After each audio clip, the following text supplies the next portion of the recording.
नंतर अष्टगंध लावतो विलेपनाति पूर्णाति अष्टगंधं समर्पयामि चन्दनं समर्पयामि नाना परिद्रव्य समर्पयामि सुखानि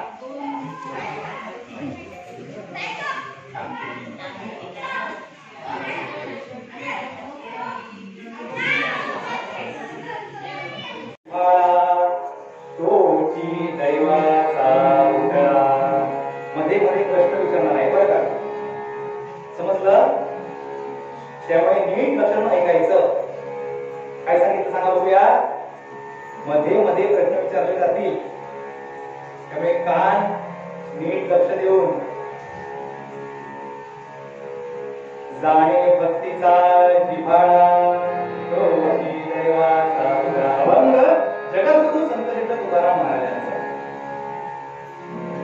ज्यांना संतांच्या मांदियाळीमध्ये मुकुटमणी असं संबोधलं जातं. एखाद्या राजाचा सुंदर असा मुकुट असावा आणि त्याच्या बरोबर मध्ये सुंदर असा एखादा मणी, तेजस्वी मणी असावा. असं तेजस्वी रत्न म्हणजे जगद्गुरु संत तुकाराम महाराज आणि त्यांचा अभंग जाणे भक्तीचा जिव्हाळा तोची दैवाचा उजळा आणि गणई माझ्या मना भोका पंडित शाळा जाणे भक्तीचा जिव्हाळा तोची दैवाचा. ज्यांचं वर्णन वामन पंडित असं करतात. जयाची मध्ये पूर्ण वेदांत वाणी म्हणावे कसे हो दयाला विवाणी परब्रह्मरूपी असा तो तुकावा जयाची तुझ्या कोण तुका. वामन पंडित काय म्हणतात? जगद्गुरु तुकाराम महाराजांचं वर्णन असं करतात. जयाची मध्ये पूर्ण वेदांत वाणी, त्याच्या मुखामध्ये पूर्ण वेदांत वाणी आहे. वेद बोलले जातात त्यांच्या मुखातून. वेदरूपी अभंग त्यांनी आपल्या समोर ठेवले गाथेद्वारे. असे जगद्गुरु तुकाराम महाराज जयाची मध्ये पूर्ण वेदांत वाणी म्हणावे कसे होत दयाला वाणी. व्यवसायाने कोण होते? होते वाणी बंधावर सोडले पाणी. प्रपंचावर पाणी सोडलं. बरे झाले देवा निघाले दिवाळे. बरे झाले देवा निघाले दिवाळे. बरिया दुष्काळे पीडा केली. बरे झाले देवा बाईल कर्कशा बरीही दुर्दशा जनामध्ये. तुकाराम महाराज म्हणताय, मी म्हणत नाही, गोवांचं नाही. गोवांचे काय विचार? बाईल कर्कशा म्हणायची. हे कोणाचं आहे? तुकाराम महाराजांचं आहे. बरं झालं तेव्हा हे दिवाळं माझं निघालं संसाराचं. बरं झालं तेव्हा ही बाई अशी दिली. आवडी आवडी म्हणायची, आवडीने. कोणाला? आपल्या बायकोला. पण बरं झालं कर्कशा अशी दिली माझ्या पाठीमध्ये, संसाराकडे दुर्लक्ष आणि अखंड हरिनाम पांडुरंगाच्या भक्तीमध्ये लीन. एक सारखं मुखामध्ये विठ्ठलाचं नाम.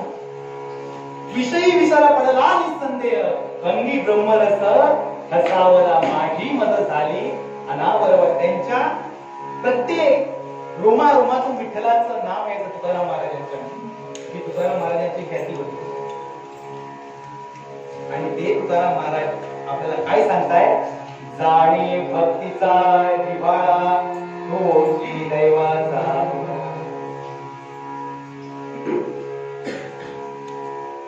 जिव्हाळ्याची भक्ती सांगते. जाणे भक्तीचा जिव्हाळा. बाहेर पाऊस असला तरी गरम होते.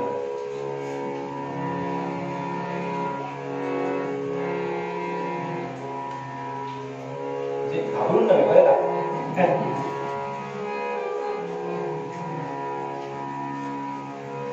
आपण सगळी भक्ती करतो. जप तप पूजा अर्चा पायी वारीला जातो. बरेच मारकरी या ठिकाणी जात असतील पायीला. मागी वारी करत असतील.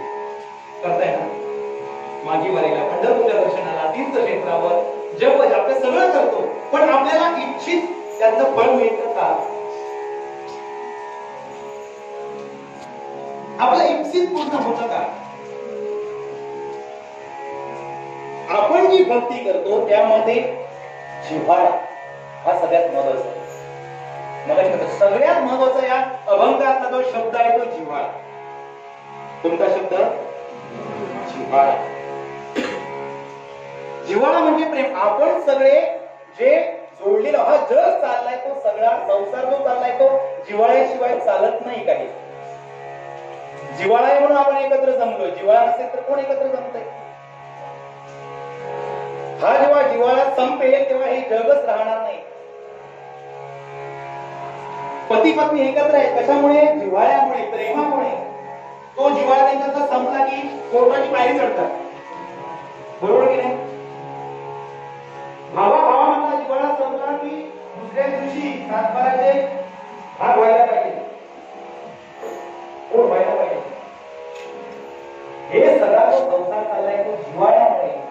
आणि हा जिव्हाळा भगवंतावरती असणे हे फार गरजेचं आहे. असं कोण सांगताय? तुकाराम महाराज. जाणे भक्तीचा जिव्हाळा तोची दैवाचा मुला. त्या भक्तीमधला जिव्हाळा फार महत्वाचा आहे.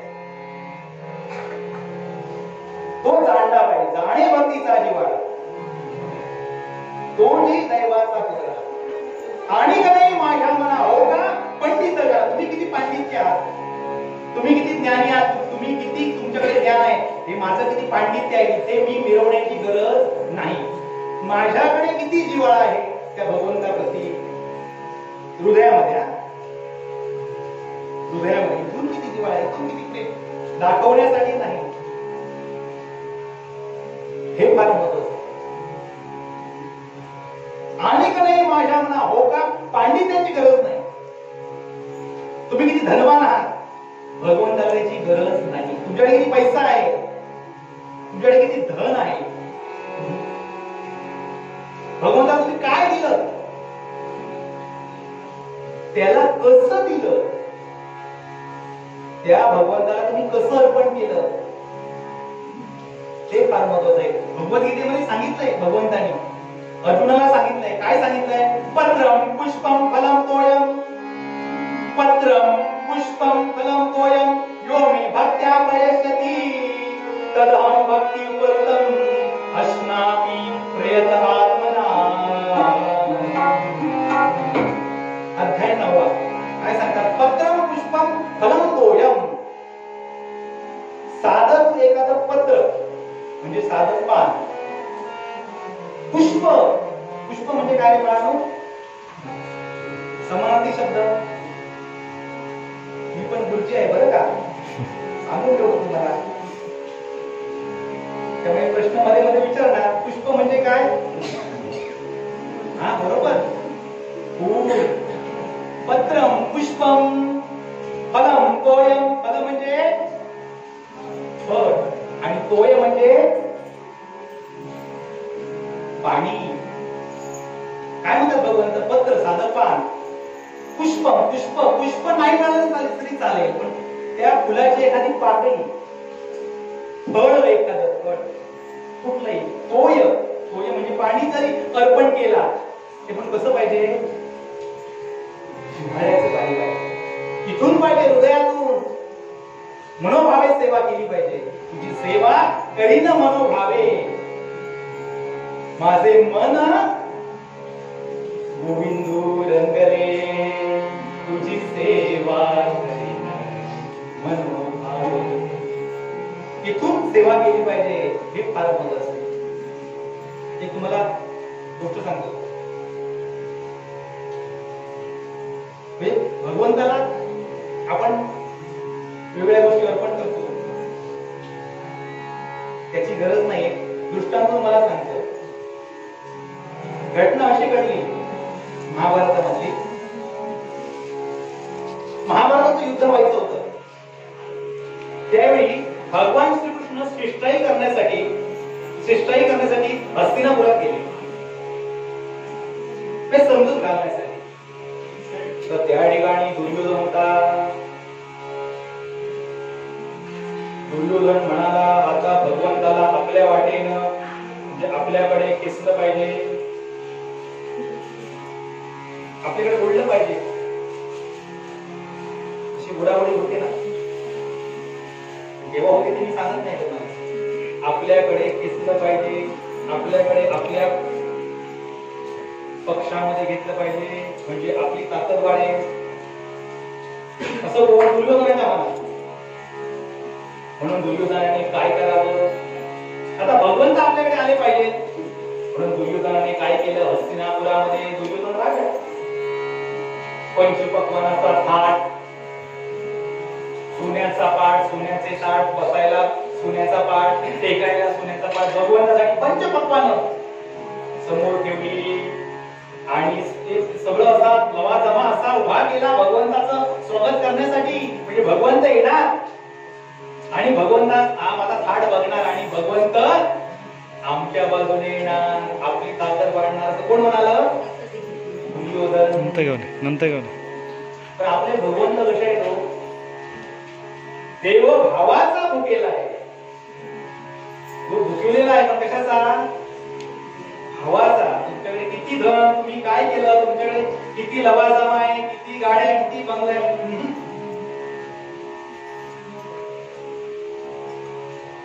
भगवंताने ते बघितलं आणि म्हणाले आपल्याला इथे थांबायचं नाही,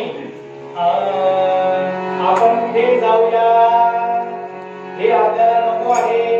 भगवंत म्हणले चला. त्यांच्या बरोबर उद्धव होते. उद्धवजी चलो तुरंत घर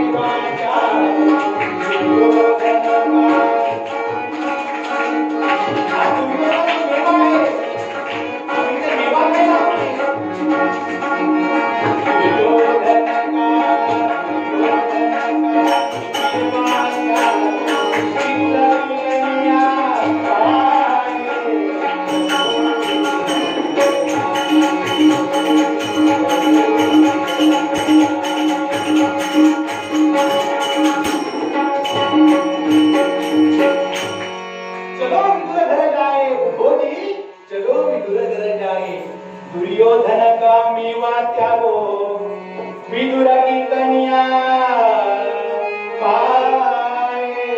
या विदुरा घरच्या कन्या बघतो. जे दुर्योधनाचे काका होते विदुर, त्यांच्या घरी आपण जाऊया. तिथली आपण साधी चटणी भाकरी खाऊया. खरं त्या चटणी भाकरीमध्ये काय आहे, त्या ठिकाणी जिव्हाळा आहे, ते प्रेम आहे. ते नाही हा नुसता दाखवायला मेवा आहे. मग काहीतरी घेवा, आधी खावा मेवा मग घेऊ. या बसा आपल्याला नको आहे.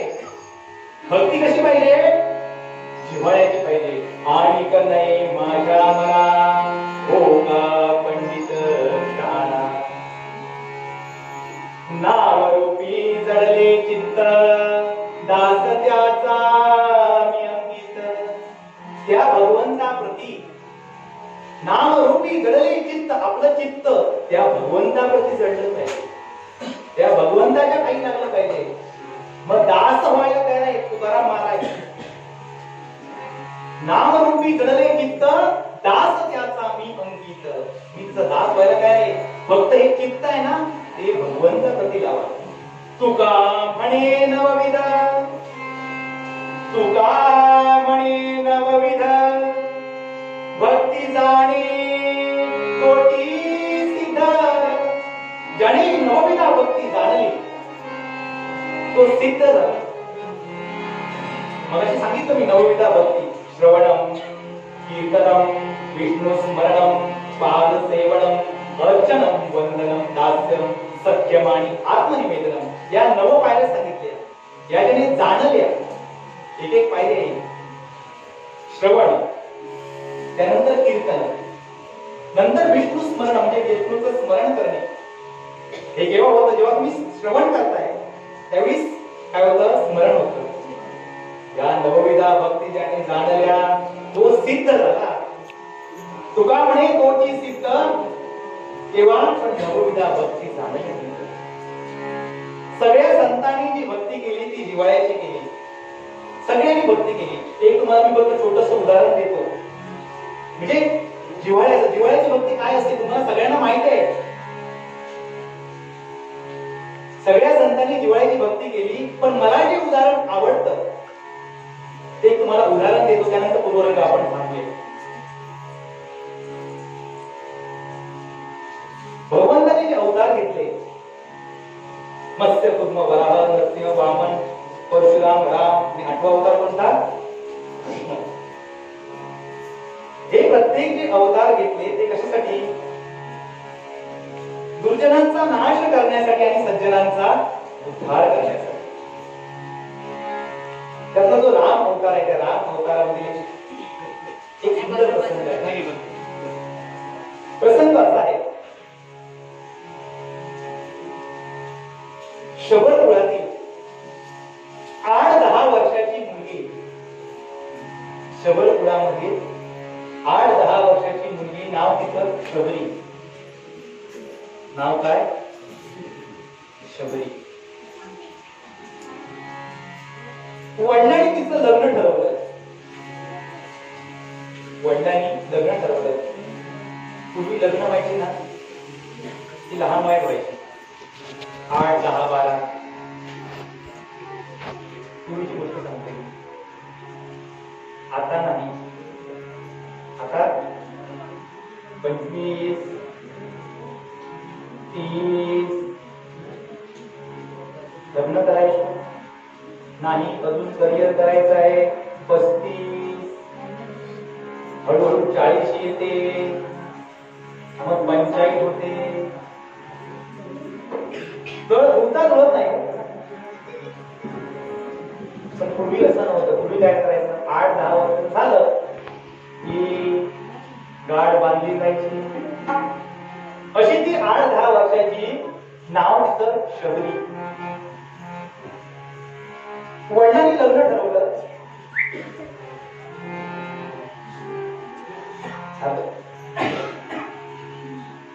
दुसऱ्या दिवशी, लग्नाच्या दुसऱ्या दिवशी त्यांच्यात पद्धत अशी होती की मेजवानी द्यायची पाहुण्यांना. आपल्याकडे सुद्धा पद्धत आहे. लग्न झालं का दुसऱ्या दिवशी काही असतं होय ना, सगळ्यांना एकत्र येऊन गोळ्या मेळा म्हणतात ना. आमच्याकडे जरा म्हणतो, तुमच्याकडे असत ना गोळ्या मेळा. ही मेजवानी द्यायची. आणि यासाठी छोटी छोटी कोकरं, छोटी कोकरं बांधून ठेवली होती. आणि 8-10 वर्षाची वर्षी चिमुकली शबरी, देशात बागडतात मुलं. मी आलो तर अशी सुंदरपैकी खेळत होती सगळी मुलं, आणि आता शांत बसते. म्हणजे माझं भाग्य. असं बाळाला थोडा वेळ बसा. आलो त्यावेळी छान बागडत होती. त्यांचं ते वय आहे, बागडणं हे त्यांचं वय आहे. आणि बरं वाटलं असं बागडणारी मुलं बघून. नाही तर हल्ली काय होतं माहिती तुम्हाला, जातो त्या ठिकाणी बघतो. म्हणजे आमच्या घरातच सांगतो, आमचा पप्पू रडायला लागला की आई काय करते, ते करणं पिशाच्य त्याच्या हातात. त्या पप्पू शांत. दुसरा पिंटू आला, पिंटू रडू लागला, पिंटूकडे दुसरा मोबाईल. त्याला आपण कर्ण पिशाच्य, आमचे गुरुजी म्हणायचे कर्ण पिशाच्य. एकदा पाठी झालं ते सोडत नाही, ते बरोबर लागतच होता. आणि त्याशिवाय चैनी पडत नाही. आणि हल्ली काय झालं, मुलं रडू लागली, काय गोंधळ वगैरे करू लागली की आई वडील ते कर्ण पिशाच्या हातात देतात, मोबाईल हातात देतात, आणि मुलं त्याच्यात असतात. खेळणं बागडणं फार कमी झालंय, फार फार कमी झालंय. कारण त्याच्यावर गेम, आणि त्यांच्याकडून समजा तुम्ही तो काढून घेतला, हा काय रागवणार.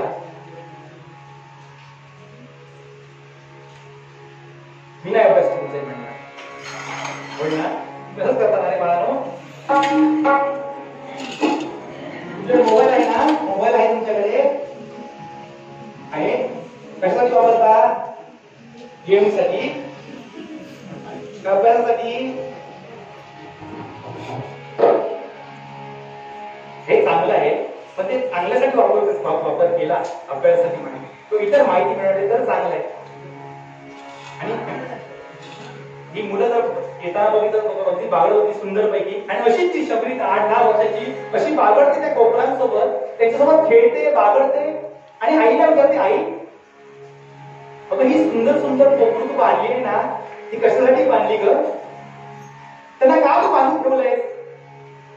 आई म्हणते, शबरी अगं तुझं उद्या लग्न आहे, आणि लग्न झाल्यानंतर पाहुण्यांना मेजवानी देण्यासाठी या जी कोकरू आहेत ना त्यांचा बळी दिला जाणार आहे, त्यांना मारलं जाणार आहे, आणि त्यांचं मांस शिजून पाहुण्यांना मेजवानी दिली जाणार आहे. आणि एवढं ऐकलं आणि शबरीच्या या हृदयामध्ये चढ झालं, हृदय वाजवलं.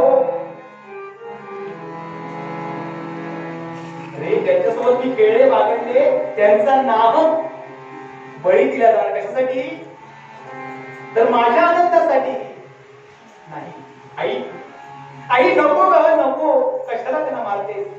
नाही, बाबांनी तर सांगून ठेवलंय, बाबांची समजूत घालते, बाबा नको नको त्यांचा अंत करू नको. खूप विनवणी केली पण कोणी ऐकायला तयार नाही. 8-10 वर्षाची शबरी, हिने काय करावं महाराज? काय करावं सांगतो. मध्यरात्री उठली, दरवाजा उघडला, ज्या गोठ्यात ती कोकरू बांधली होती त्या कोकरांचा, त्या छोट्या छोट्या शेळीची बांधली होती, शेळीची पिल्ल, सगळ्यांचा दरवाजा उघडला. जावा म्हणाले, मुक्त आहात, जावा म्हणाले, जावा म्हटली, आणि ती कोकरू बाहेर पडली. त्यांच्यासोबत ही शबरी सुद्धा ते आपल्या घरातून जी निघाली, ती कुठे निघाली? तर मतंग ऋषींचा आश्रम होता गोदावरीच्या तटावर मतंग ऋषींचा आश्रम. त्या मतंग ऋषींच्या आश्रमामध्ये आली, शोधत शोधत आली, काय मिळतंय का बघायला आली. त्या ठिकाणी मतंग ऋषी होते. घडली सर्व हकीकत त्यांनी त्यांना सांगितली. म्हणाले, महाराज ऋषीवर हो, नाही मला या ठिकाणी राहायचं, या दुनियेमध्ये मला नाही राहायचं, तुम्ही माझा उद्धार करा. बघा ही 8-10 वर्षाची शबरी बाळनो काय करते? काय करते शबरी? आपण नंतर करूया. शबरी काय करते? तर मतंग ऋषींकडे विनवणी करते की माझा उद्धार करा. त्यावेळी मतंग ऋषी काय म्हणताय? अगं मी कोण तुझा उद्धार करणार? हे बघ शबरी, तू लक्षात ठेव, आजपासून या आश्रमाची तू व्यवस्था करायची, या आश्रमाची झाडलोट करायची, आणि तुझा उद्धार करण्यासाठी साक्षात प्रभू भगवान विष्णू अवतार घेणार आहेत, 7वा अवतार घेणार आहेत, प्रभू रामचंद्र अवतार घेणार आहेत, आणि तुझा उद्धार करण्यासाठी या ठिकाणी येणार आहे. फक्त एवढं कर, त्यांची वाट बघ, या वाटेने येणार आहेत, या येणाऱ्या वाटेवर शबरी तू फुलं शिंपट, त्याच्यासाठी फुलं काढ, फुलांचा हार बनव. एवढंच फक्त सांगितलं मतंग ऋषींनी, आणि मतंग ऋषी निघून गेले. आणि शबरी 10 वर्षाची एक सारखी भगवंताची वाट बघते. किती वर्ष वाट बघते महाराज?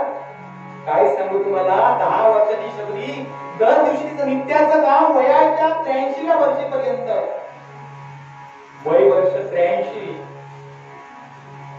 सतत दिनक्रम, फुलं काढायची, फुलं येणाऱ्या वाटेवर फुलं शिंपडायची, भगवान प्रभू रामचंद्राची सुंदर हार बनवायचा असता.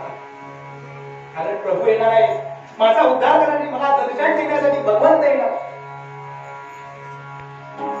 जर्जर झाले, डोळे असे आतमध्ये गेलेले, केस असे विस्कटलेले आहेत, आणि एक सारखी भगवंताची वाट बघते. कशी वाट बघते?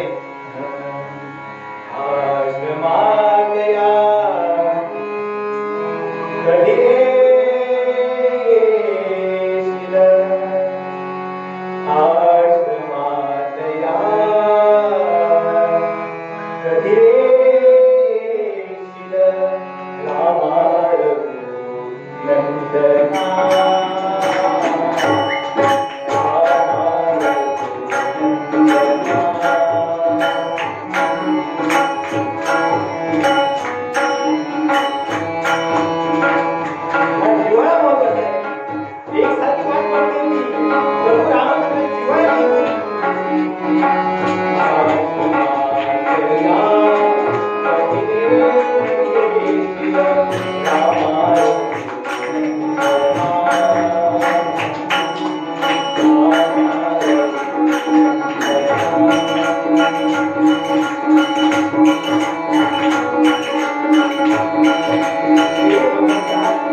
शबरीला म्हणाले, माई आलोय, मला तुझ्यासाठी आलोय.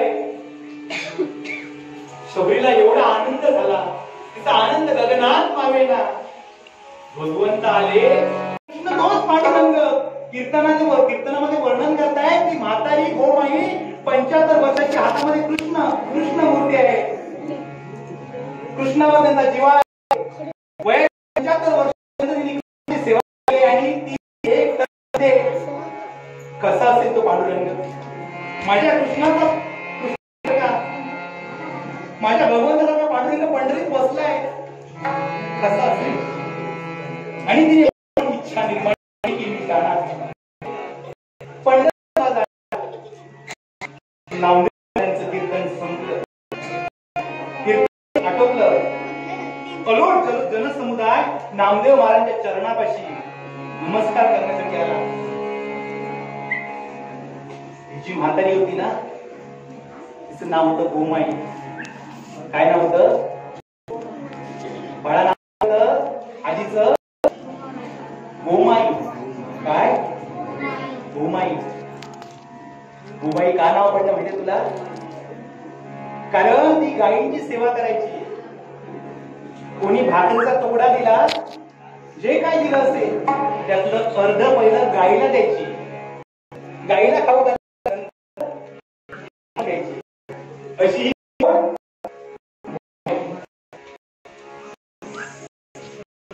कशी होती?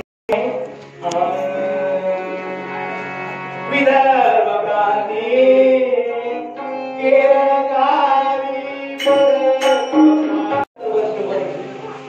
मगाशी म्हटल्याप्रमाणे शबरीची कथा आठवा. तेवढी 8-10 वर्षाची असताना जसं शबरीचं लग्न करून दिलं होतं, तसं हिचं गोमाईचं लग्न करून दिलं होतं केरळ गावामध्ये. आणि ही 10-12 वर्षाची असतानाच पती निवर्तले. पतीचं निधन झालं. आणि पतीचं निधन झाल्यानंतर ही बिचारी एकटीच राहिली. जे नात्यातले होते,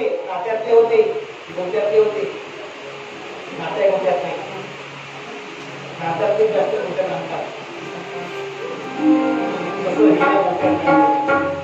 तिच्याकडचं जे काय होतं राग रागिना जो काय होता तो सगळा काढून घेतला आणि हिला घराच्या बाहेर काढलं. कोणाला? गोमाईला बाहेर काढलं. नाही, तू इथे राहायचं नाही. हो, गोमाई बाहेर निघाली.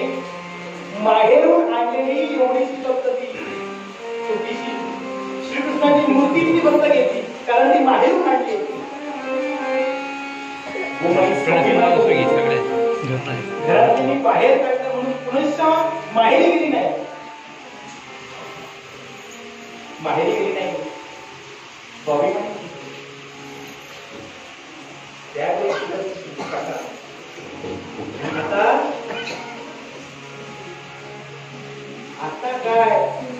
आता काय बोलायलाच नको. ईस्टला माहेर आणि वेस्टला सासर.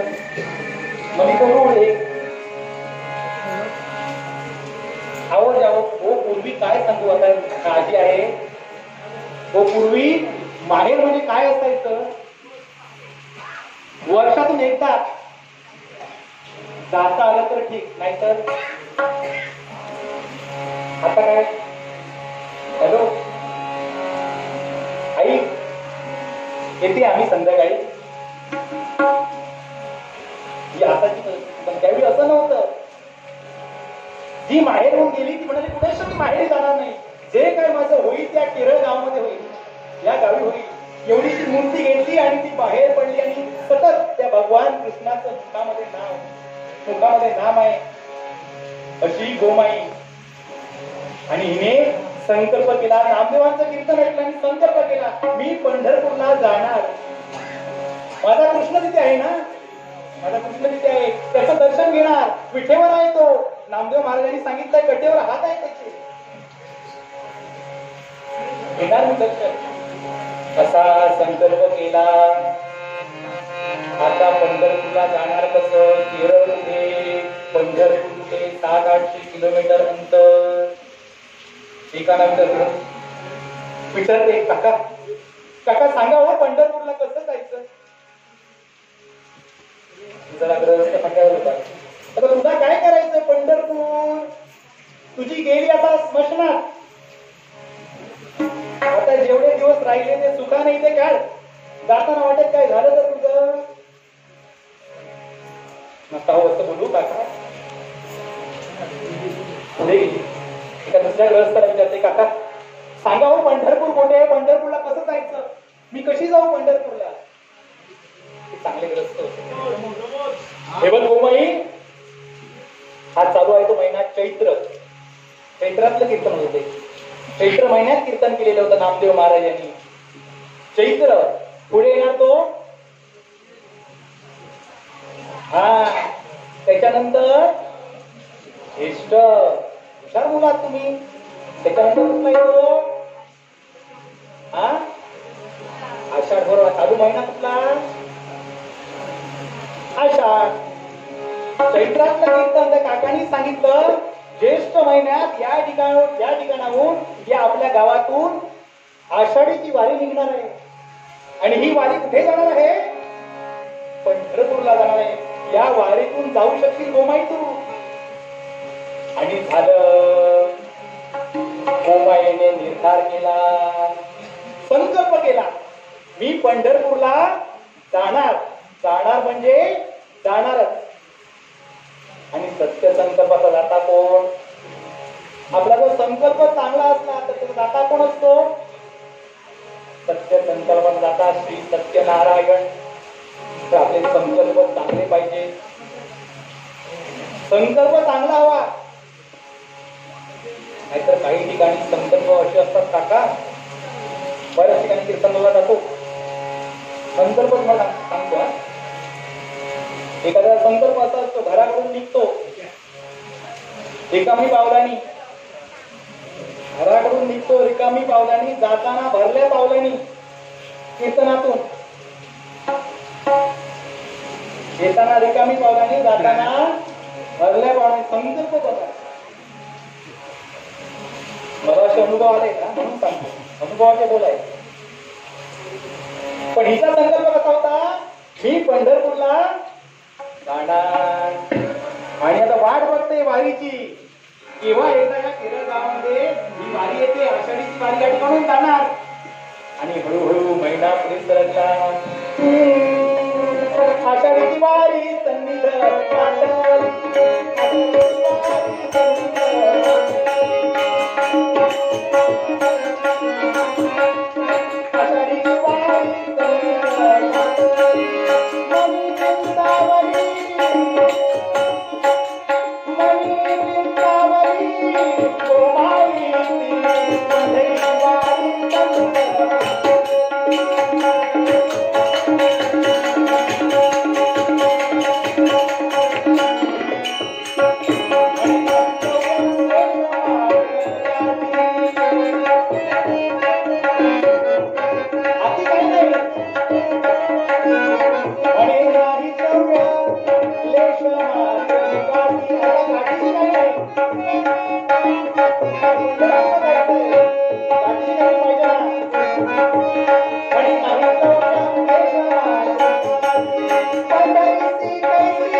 कोणाकडे गेली आणि कोणाकडून पीठ घेतलं.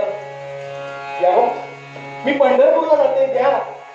कोणी पीठ दिलं, कोणी मीठ दिलं, कोणी कवडी दिली, दमडी दिली. मग त्यावेळी कवडी दमडी होती, त्यावेळी रुपये पैसे नव्हते. आता हे रुपये पैसे, आता त्यावेळी कमडी दवडी दमडी कमडी, डब्बा रुपया थोडासा असा त्याची किंमत होती. त्या कवडी दमडीला किंमत होती. तुम्ही काका सांगते त्यावेळी साधारण 1 रुपया घेऊन गेला की 8-10 नारळ यायचे की नाही तुमच्या काळामध्ये. खिशातून पैसे घेऊन गेले तर 2 पिशव्या बऱ्यापैकी बाजार घेऊन यायचा तुम्ही माणगावातून. आणि आता पोता भरून पैसे घेऊन गेला तरी खिशातून बाजार येणार नाही, कारण काय किंमत जायची. आमच्या वेळी ज्यावेळी आम्ही लहान असताना जत्रेला वगैरे जायचो ना, त्यावेळी 22 रुपये दिले, 22 रुपये वडिलांनी खिशात जरी घातले तरी आम्ही समाधानी. आता 500, 1000, 2000 दिले तरी काय पप्पा नाही पुरणार. तर त्यावेळी पैशाला किंमत होती. जी गोमाई सगळीकडे फिरली, कोणी कवडी दिली ती घेतली आणि पंढरीची तयारी केली. आणि पंढरीची वारी त्या केरळ गावामध्ये आली. विठ्ठल विठ्ठल जय हरी विठ्ठल.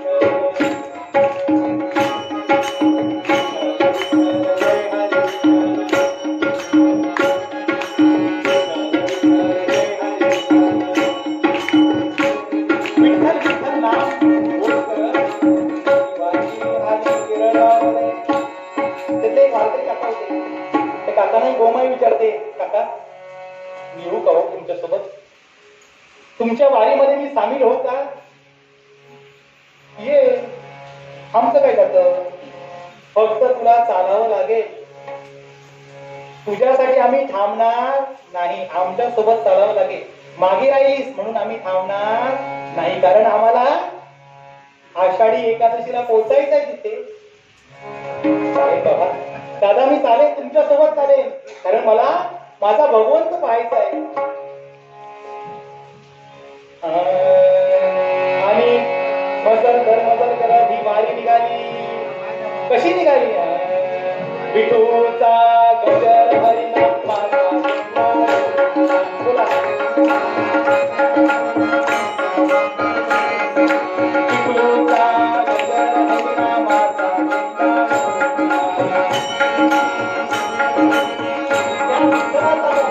गजर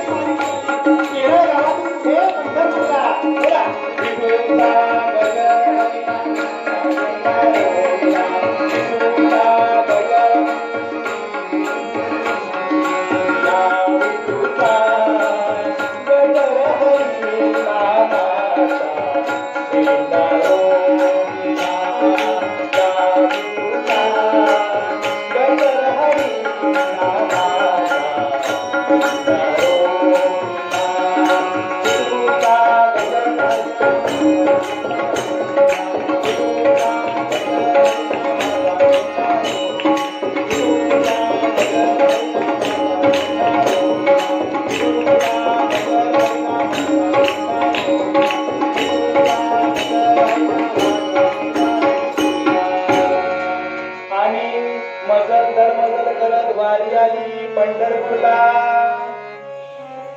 आज एकादशी आणि आदल्या दिवशी दशमीला वारी आली आणि बघितलं चंद्रभागेकडे बघितलं तर काय सांगू महाराज, तो चंद्रभागेसी महापूर, तो चंद्रभागेसी महापूर, देखोनी गोमाई चिंतातूर, द्रव्य नाही मजभार, पहिलं तीरावर जाऊ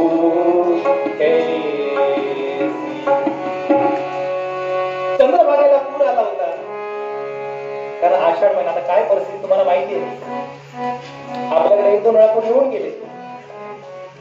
असाच पाऊस, आता पंढरपूरला पाऊस नाही सध्या आहे, पण थोड्या प्रमाणात. आपण 8-10 दिवस बघतोय, आपण अनुभव घेतोय. आणि असा पाऊस कुठे पडत होता? पंढरपुरामध्ये.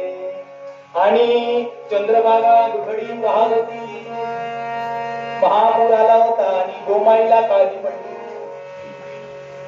गोमाईला काळजी पडली कसं पोचायचं, कारण दमडी नाही, पदराला काहीच नाही. जे आणलं होतं, जे काय घेतलं होतं ते वाटेत संपलं होतं.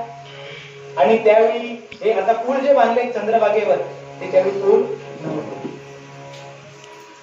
आणि त्यावेळी घोड्यावाल्यांनी आपल्या घोड्या बाहेर काढल्या होत्या, नाव. आणि नावेत बसवायचे आणि अलीकडून पलीकडे पोचवायचे. आणि हिच्याकडे काही नाही, करणार काय? सुंदर काव्य आहे, एका हिंदी कवीने म्हटलंय, जर आपली आस असेल, जर ओढ असेल आपला इथून, तर तो भगवंत काय करतो?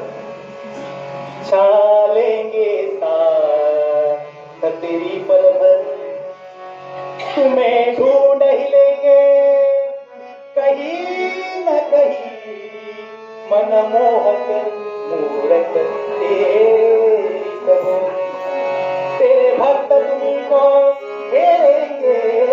तेरे भक्त, असंख्य भक्त असतात तुझ्या आजूबाजूला, असंख्य भक्त असतात. तेरे भक्त तुम्ही को घेरेंगे, तेरे नाम की माला फेरेंगे, तेरे नाम की माला फेरेंगे. जब आप ही खुद शर्माओगे,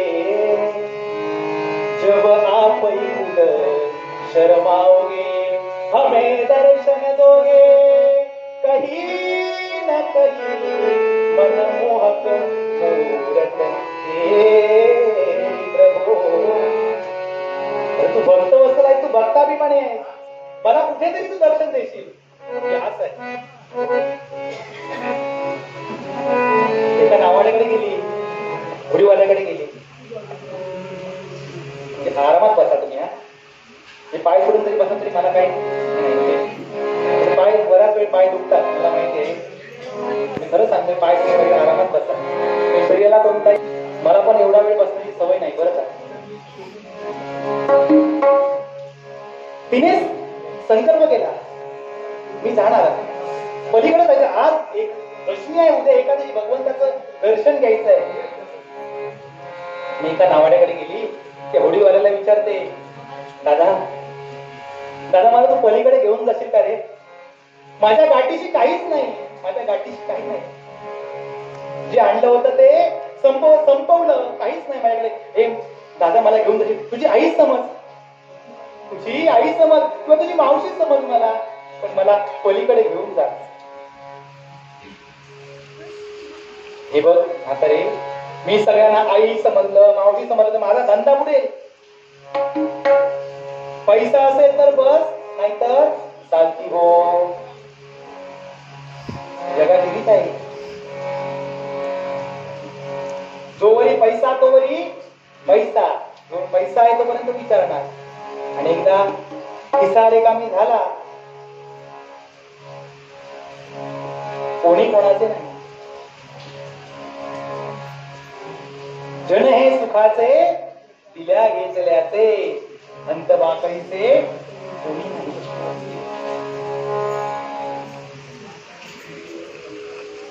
म्हातारी हुशार म्हणाल, त्याने नाही म्हटलं ना, भगवंताचं दर्शन घ्यायचंय मला, आणि भगवंताची भेट होण्यासाठी एकदा खोटं बोललं म्हणून काय जातं. दुसऱ्या नावाड्याकडे गेली आणि म्हणाली, याला सांगायचंच नाही की माझ्याकडे पैसे नाहीत, जाऊन आपण होडीत बसायचं,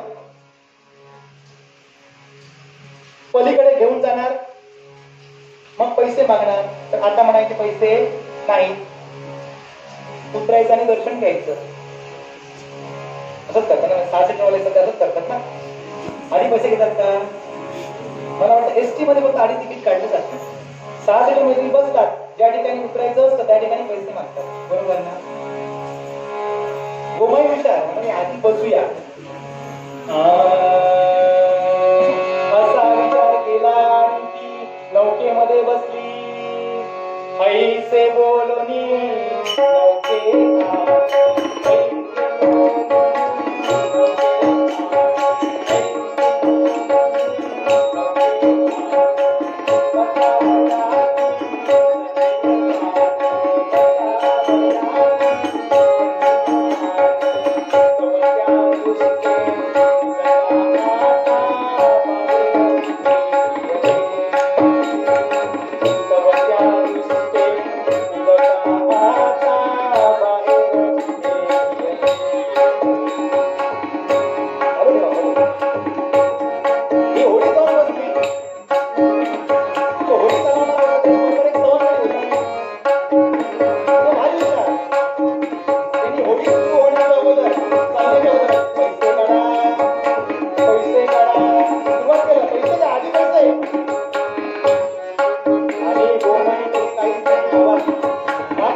आपल्याला हा देह संपवण्यासाठी चंद्रभागा दुथडी धरून वाहत होती आणि तिने आता उडी घेणार त्या चंद्रभागेमध्ये.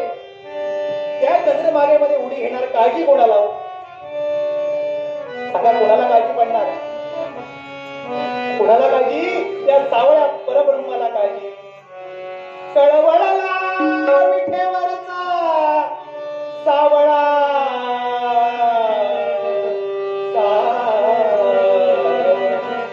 विठेवरचा सावळा कळवळला.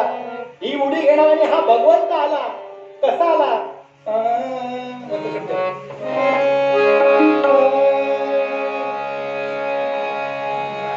ऐसी ऐकुनी करुणावाणी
कोळ्याचं रूप घेतलं. अगं माई थांब थांब, माई थांब, अगं काय करते? मी पाठी वळून बघितलं तर तिथे महाशय कोळ्याच्या रूपामध्ये. बाबा कशाला थांबवतोय? माझा हा देह आता मला संपवायचा आहे. अगं तू देह संपवला, तू देह विसर्जित केला, आम्ही कशाला आहोत? म्हणजे अगं तुला पलीकडेच जायचंय ना, बस माझ्या पाठीवर बस, तुला मी पलीकडे सोडतोय. म्हणजे अगं मी कोळी आहे, कोळी, आणि मी पोहणारा तरबेज. काय तुला पोहता येतं? अरे ही चंद्रभागा कशी वाहते ती बघ. अगं काळजी करू नकोस, मी तरबेज आहे. कित्येक भवसागर, ही फक्त एक चंद्रभागा आहे, असे कित्येक भवसागर मी तरुण पार केले. तुम्हाला ओळखलं नाही?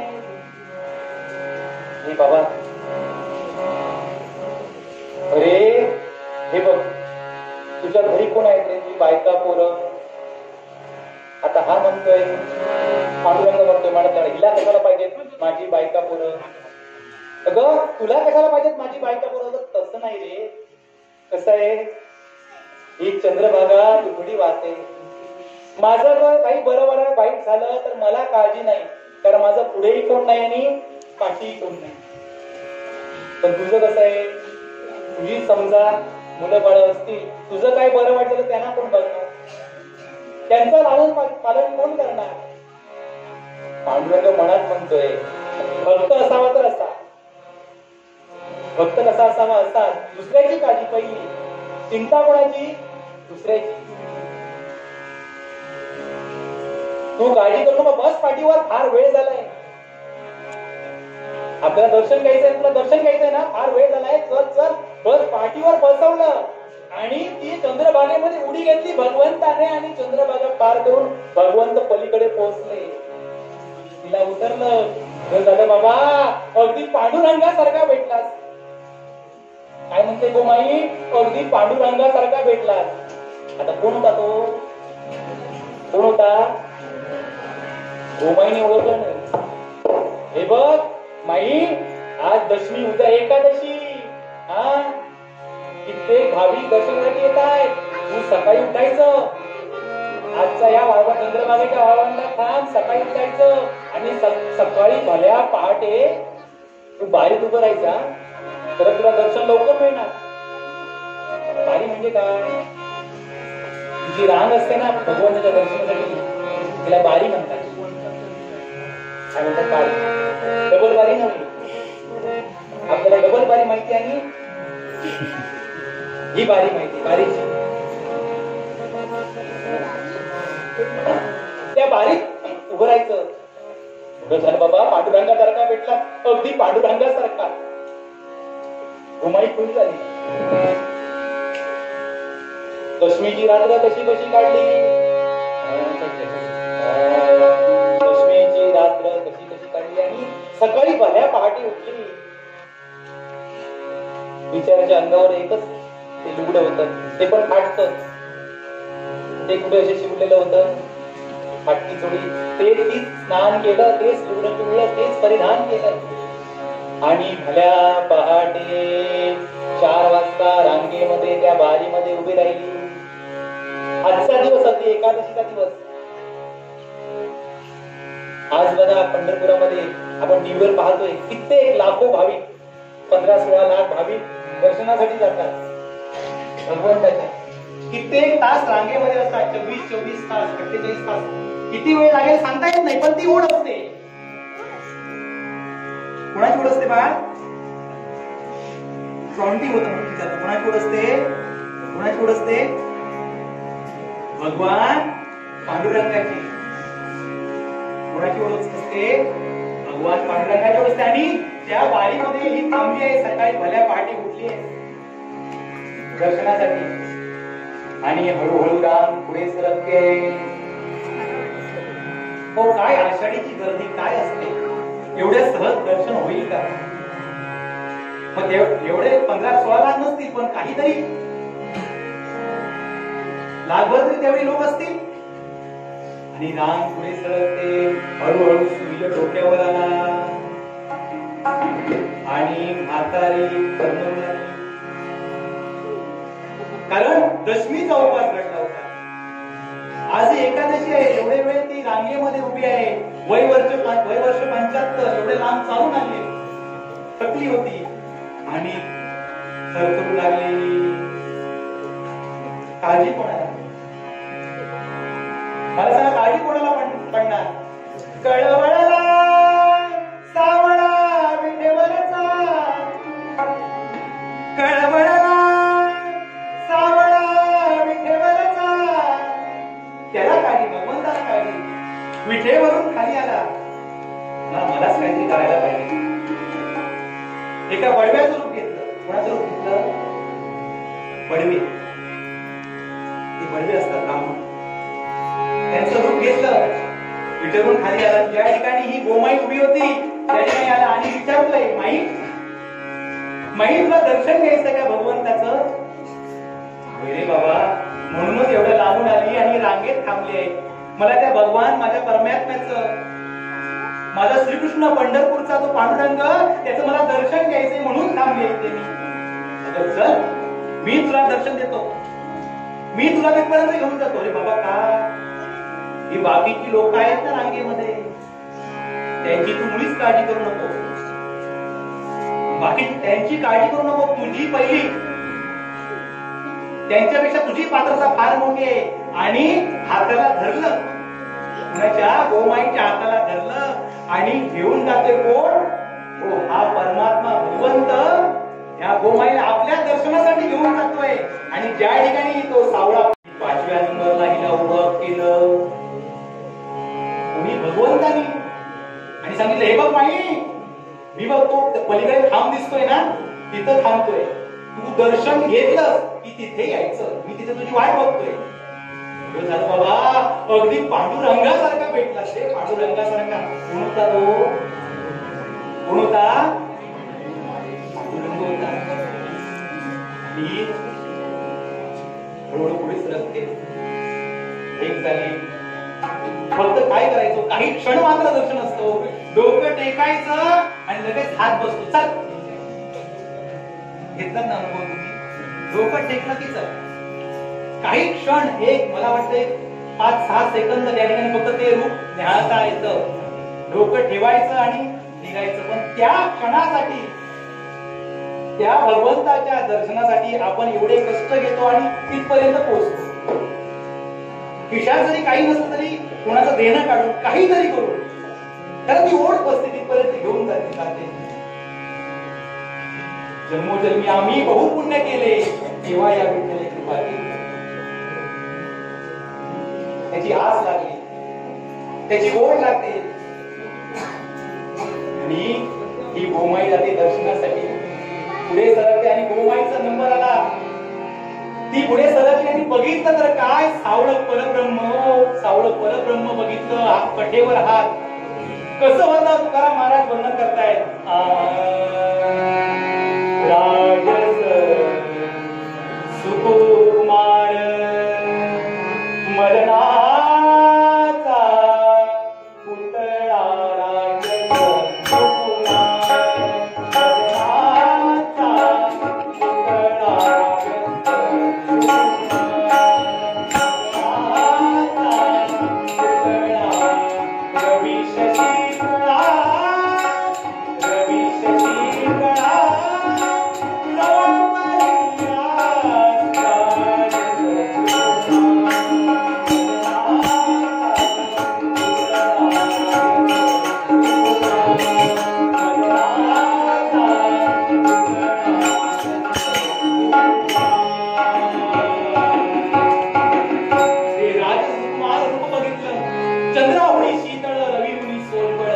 तेणे मज केवळ वेदिले. ते सावळ परब्रह्म बघितलं. आपलं मस्तक त्याच्यावर ठेवलं आणि आपल्या दोन्ही नयनांनी अश्रूंची धारा मोकळ्या केल्या आणि त्या चरणावर, त्या पंढरीच्या पांडुरंगाच्या चरणावर आपलं डोकं ठेवून घराघरा रडली. याच साठी केला होता अभ्यास. शेवटचा दिवस गोड भावा. काय त्या गोमाईची भक्ती असेल.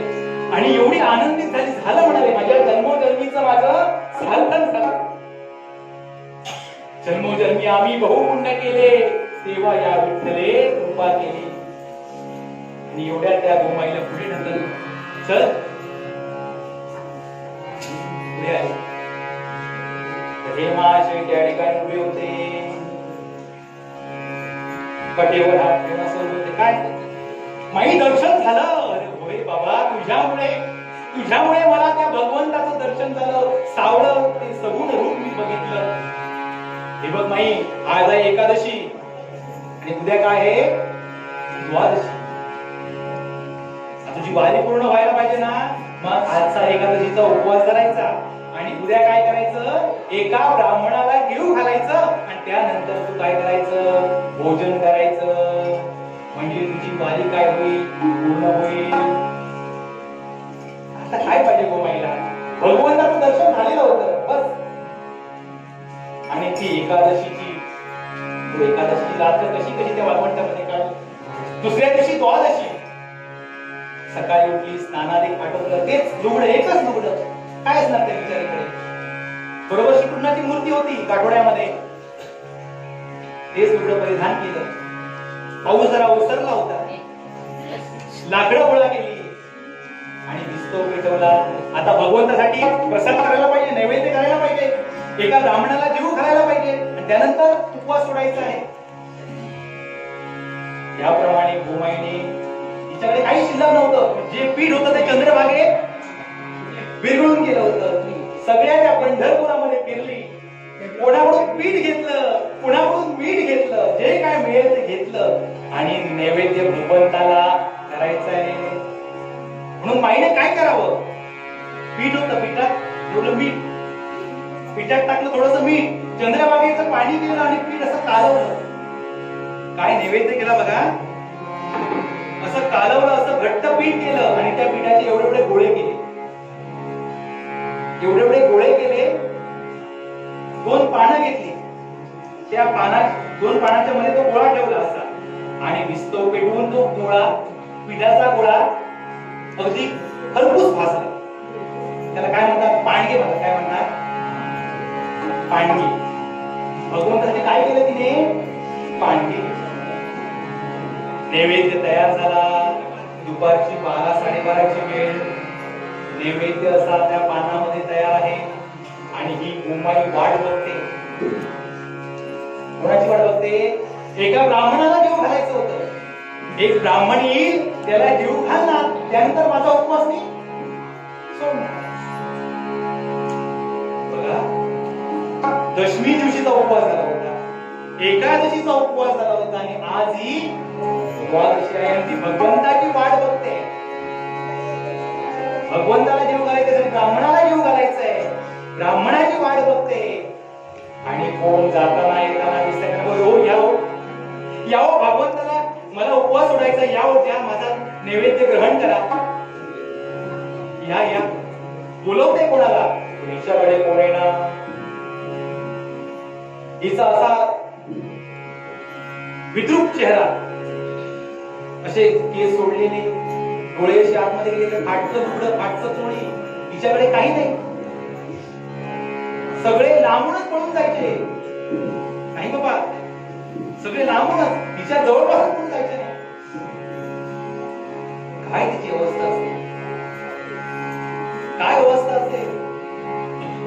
कोणी यायला तयार नाही. दुपारचे 12:30, 1 झाला, 1:30 झाला, गोमाई चरचरली, तिरमिरली. कारण ऊन पडत होतं, 2 दिवसाचा उपवास, काय करायचं. काळजी कुणाला पडणार सांगा, कुणाला काळजी, तिची काळजी कुणाला. त्या भगवान परमात्म्याला काळजी. इकडे पांडुरंग विटेवर उभा आहे आणि बघतोय आता काय करायचं. आता भगवंतासमोर नैवेद्य आला, भगवंताची नैवेद्याची वेळ झाली होती, भगवंतासमोर पंचपक्वान आली. पण भगवंताचं लक्ष कुठे होत्या पंचपक्वानाकडे, भगवंताचं लक्ष कुठे आहे, माझा भक्त तिथे वाळवंटामध्ये आहे आणि तो उपवासी आहे. मी तिथे पोहोचतो नाही तर त्याचं काही खरं नाही, त्या गोमाईचं काही खरं नाही, मी तुमचा पोहोचतो नाही तर. कळवळला सावळा विठेवरचा, कळवळला, त्या सगुण रूपातून निर्गुण रूपातून तो बाहेर आला आणि एका ब्राह्मणाचं रूप घेतलं. कोणाचं रूप घेतलं आता, ब्राह्मणाचं रूप घेतलं. आणि गोमाई वाट बघते ब्राह्मणाची, आणि हा ब्राह्मणाचं रूप घेऊन आलाय. माई तो फार भूक लागली ग, काही खायला असेल तर दे ना ग. कोण विचारतोय, हा विचारतोय ब्राह्मण रूपात पांडुरंग विचारतोय. अरे वा वा वा, अगदी पांडुरंगासारखे आला तो. बसा बसा महाराज बसा. बसवलं तिने त्या ब्राह्मणाला बसवलं, समोर पान ठेवलं आणि ते पांडे केले होते. पांडे म्हणजे साधे पिठाचे होते. मी तुम्हाला मगाही सांगितलं, काय सांगितलं, भगवंताला तुम्ही काय देता यापेक्षा कसं देता हे महत्वाचं आहे. तुम्ही किती तिकडे पंचपक्वान आहे रावळामध्ये, पंढरपूरच्या त्या रावळामध्ये पंचपक्वान वाढली होती. ती पंचपक्वान त्या ठिकाणी सोडली आणि या ठिकाणी भगवंत पांडे खायला आला. आणि आवडीने खाते, आनंदी. काय माझं भाग्य. हे अजून जेवत नाही कसे, कोण म्हणते, रुक्मिणी हे अजून जेवत नाही कसे. कारण कसं, हे जेवली नाही तर मला जेवण नाही. त्यावेळी पद्धत होती, पती जेवल्याशिवाय पत्नी जेवत नसायची, बरोबर ना. त्यावेळेस सांगतोय मी, पती जेवल्याशिवाय पत्नी जेवत नसायची. पती जेवण झाले की पत्नीनं जेवायचं. आता तिला मी जाऊ सांगितलं कीर्तनात, गपचूप वाढून घ्या, नाहीतर कुठेतरी झाकून ठेवलेलं असतात, ते वाढलेलं आहे, ते गपचूप गिळा. का जेवण आहे, गिळा. काय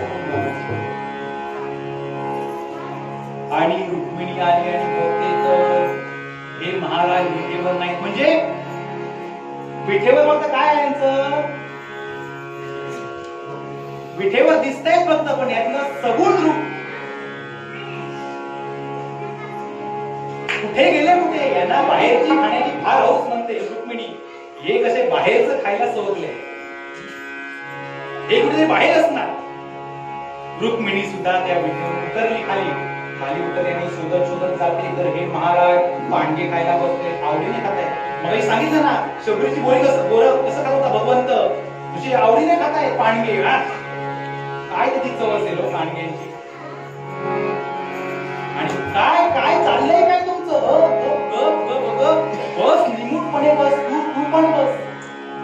आणि तिच्या हाताला धरून बसवलं. गोमाई खुश झाली. काय मी फक्त काय केलं होतं, फक्त एक ब्राह्मणाला जेवू घालायचं होतं. इथे तर काय मला मिळालं, जोडपं मिळालं. म्हणजे काय आनंद. आणि तो ती ब्राह्मण आणि पत्नी म्हणजे पांडुरंग आणि रुक्मिणी पांडवे खाताय तो. आणि पांडवे खाऊन झाले आणि आता उठणार. एवढ्यात काय झालं, उठणार त्या नैवेद्यावर उठणार. एवढं काय झालं महाराज, त्या गोमाईनं ज्या बाजूने भगवंत आले होते त्या भगवंतांच्या पावलांकडे बघितलं आणि भगवंतांच्या पावलाकडे बघितल्यानंतर त्या पावलामध्ये शंख चक्र गदा दिसली. गोमाईच्या डोक्यामध्ये चक्क प्रकाश पडला. काय, ज्याच्या पावलामध्ये शंख चक्र गदा आहे तो माझा कोण आहे, तो माझा कोण आहे, तो माझा पांडुरंग आहे. गेली आणि चटकन त्या पावलाला मिठी मारली. सर्व सुखाचे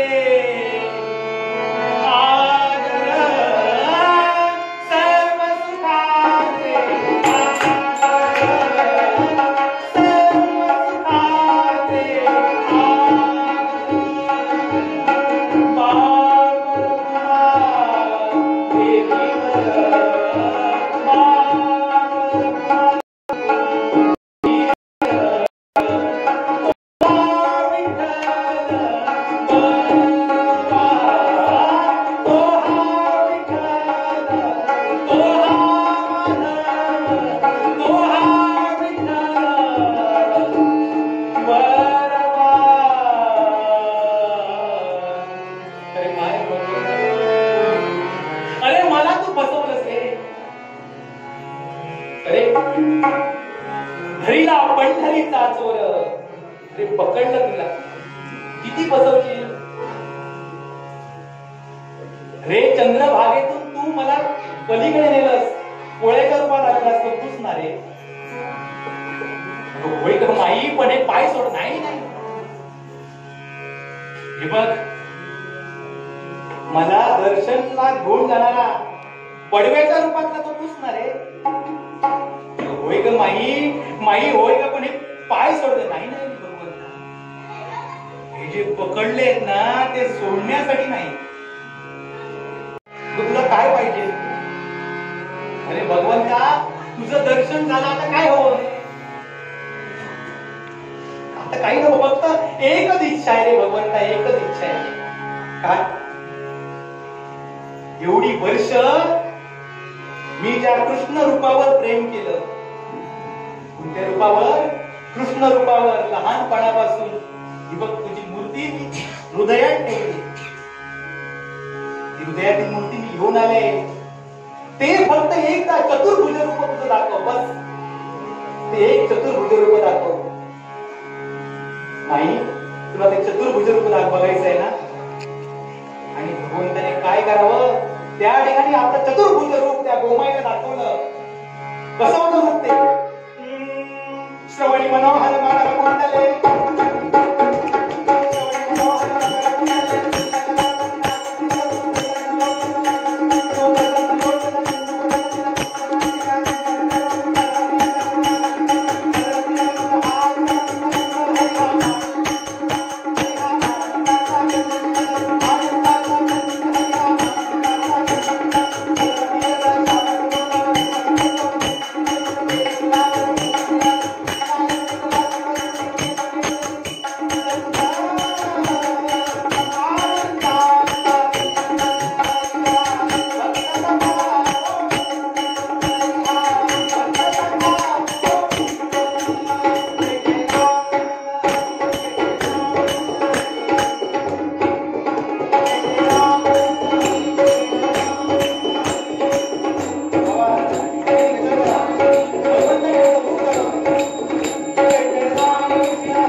संत पदास बसली.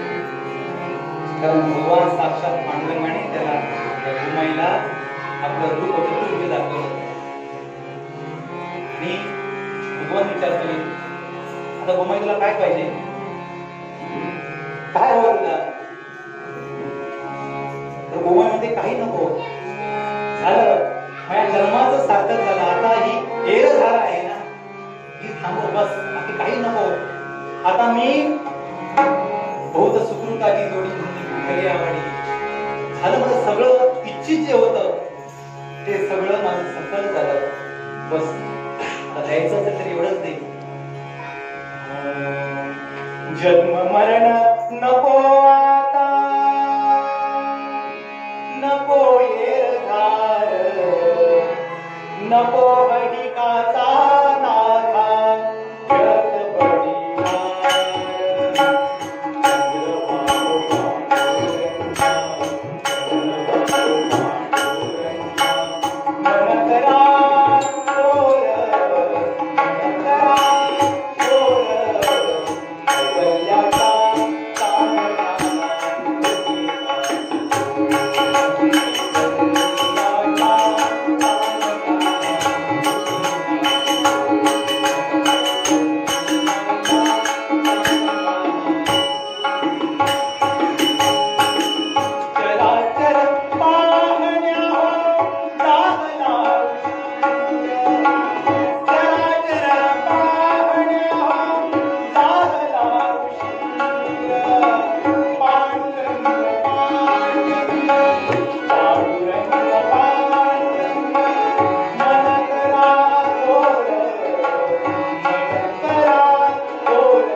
संत पदास पोचली.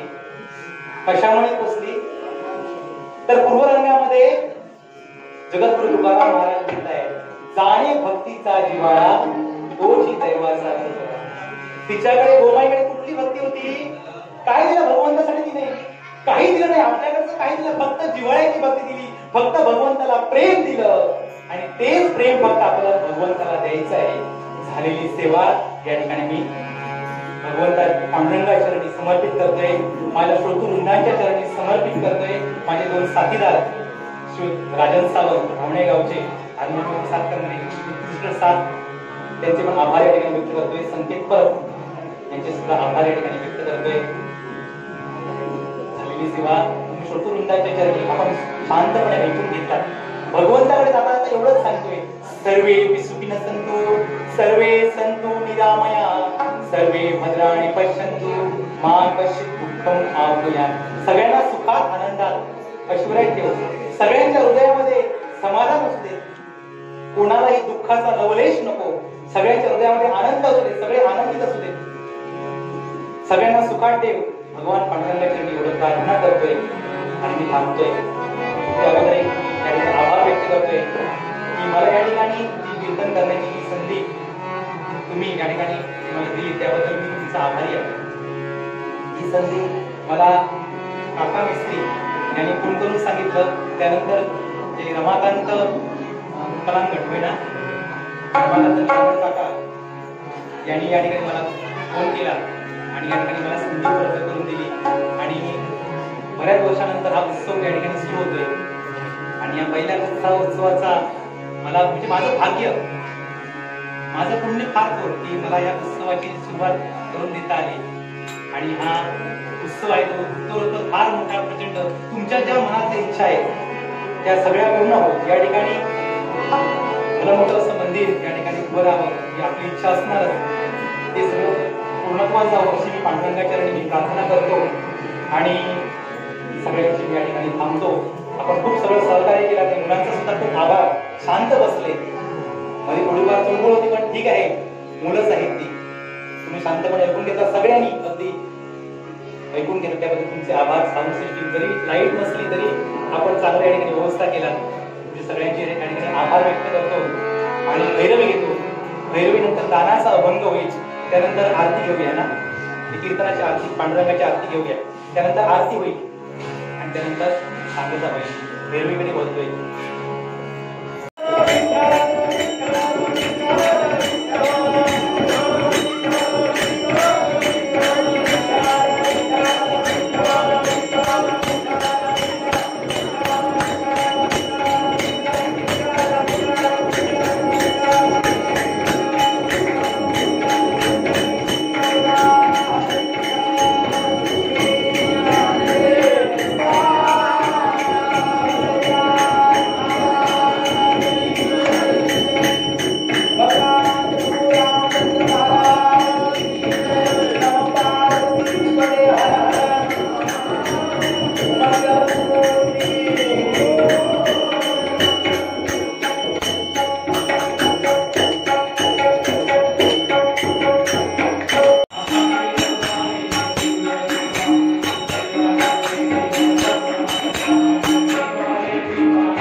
नमः